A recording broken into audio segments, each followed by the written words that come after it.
সহযোগিতা জানানোর চেষ্টা করছে। এই মুহূর্তে কিন্তু দুজনেই পুলিশ এবং আওয়ামী লীগের চামচা হুঁশিয়ার সাবধান,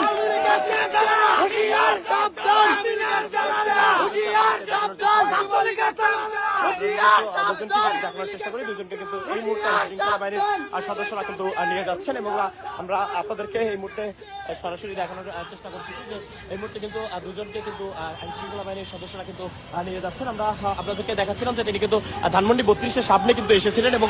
তিনি এখানে এসে একটি প্রতিরোধের মধ্যে কিন্তু জয় বাংলা বলে স্লোগান দিয়েছেন এবং তার পরক্ষণে কিন্তু এখানে যে মহিলা পুলিশ উপস্থিত হওয়ার পরবর্তীতেই কিন্তু এখান থেকে কিন্তু তাকে উঠে যেতে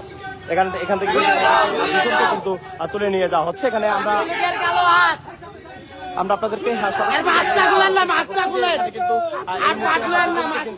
নিয়ে যাওয়া হচ্ছে এবং আইন শৃঙ্খলা বাহিনীর সদস্যরা তাদের দুজনকে এই মুহূর্তে নিয়ে যাচ্ছেন এবং মহিলা পুলিশরা কিন্তু এখানে উপস্থিত হওয়ার পরবর্তীতে কিন্তু তাদের আইন শৃঙ্খলা বাহিনীর সদস্যরা